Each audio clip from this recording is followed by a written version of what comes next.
গতকাল রাতের দিকে বেশ বিতর্ক শুরু হয়েছে জামায়াত আমির ডাক্তার শফিকুর রহমানের একটা এক্স হ্যান্ডেলের স্ট্যাটাসকে নিয়ে। এটা তার স্ট্যাটাস কিনা সেটা নিয়েও প্রশ্ন তৈরি হয়েছে, কারণ তার কিছুক্ষণ পরেই তিনি ওই অ্যাকাউন্টে বলা হয়েছে জামায়াত আমিরের অ্যাকাউন্ট হ্যাকড হয়েছে এবং যা যা লেখা হয়েছে যেটা তার কোনো বক্তব্য না। তার মানে পরের স্ট্যাটাসটা এরকম বোঝাচ্ছে যে এক্স হ্যান্ডেলটা, এক্স অ্যাকাউন্টটা জামায়াত আমিরের আবার কন্ট্রোলে এসছে। একবার হ্যাকড হয়েছে, খুব অল্প সময়ের মধ্যে হ্যাকড হয়ে একটা স্ট্যাটাস দিয়ে দেওয়া হয়েছে, খুব অল্প সময়ের মধ্যে সেটা আবার রিকভার করা গেছে। এগুলো নিয়েও নানান বিতর্ক হচ্ছে, লোকজন ঘাটাঘাটি করছেন।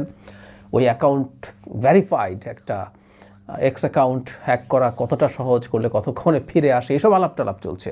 আগে তার স্ট্যাটাসটা নিয়ে একটু কথা বলি, যেটা নিয়ে বিতর্ক। আমি আবারও বলছি, এটা কনফিউজিং, এটা আদতে কি হয়েছিল। কিন্তু যেটা বলছি, আমাদের ইলেকশন বা এই পুরো জার্নিতে প্রতিটা ট্রেন্ডিং ঘটনা আমি একটু কথা বলে রাখতে চাই। তিনি বলছেন, বাংলা করলে এরকম দাঁড়ায় যে জামাতের নারীর অবস্থানের ব্যাপারে জামাত পরিষ্কারভাবে বলতে চায় যে এটা কোনোভাবে কনফিউজ না তারা, এবং তারা নর অ্যাপোলজেটিক, তারা এটা ক্ষমা চাইবার মতো বিষয় মনে করেন না। এটা প্রিন্সিপাল, এটা তাদের নৈতিক অবস্থান। তারা মনে করেন মেয়েদের কোনোভাবেই লিডারশিপে আসা উচিত না, জামাতে এটা ইম্পসিবল, অসম্ভব, আল্লাহ এটা পারমিট করেননি, স্পষ্টভাবে লেখা আছে। তারপরে যে কথা হলো প্রচণ্ড বিতর্ক তৈরি করেছে, তারপরে বলছে যখন মেয়েদেরকে মডার্নিটির নামে, আধুনিকতার নামে তাদের ঘর থেকে বের করা হয়, তখন তারা এক্সপোজড হয় কিসের প্রতি? Exploitation, moral decay and insecurity. এই হলো সেই বিখ্যাত বা কুখ্যাত বাক্য যেটা নিয়ে চরম debate. It's nothing but another form of prostitution. এই বাক্যটা এখানে স্পষ্টভাবে লেখা আছে, এটা অন্য ফর্মের একটা পতিতাবৃত্তি। তারপর বলা হচ্ছে যে মিডিয়াতে যে অশ্লীলতা, ওয়ার্ক প্লেসে যে হ্যারাসমেন্ট হয়, এগুলো সাইন অফ প্রোগ্রেস না, এগুলো মোরাল কোলাপসের সিমটম।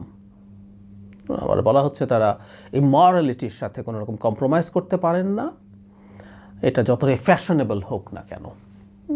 অত্যন্ত আপত্তিকর সব কথা। তবে আগে একটা কথা বলে রাখি, কাজ করা নারীদের প্রতি জামায়াতের এবং জামাত আমিরের ভীষণ বিদ্বেষ আছে, এটা ফর শিওর। আমি একটা ছোট প্রমাণ দেব, একটা ছোট ভিডিও আমি জুড়েও দেবো এটার সাথে।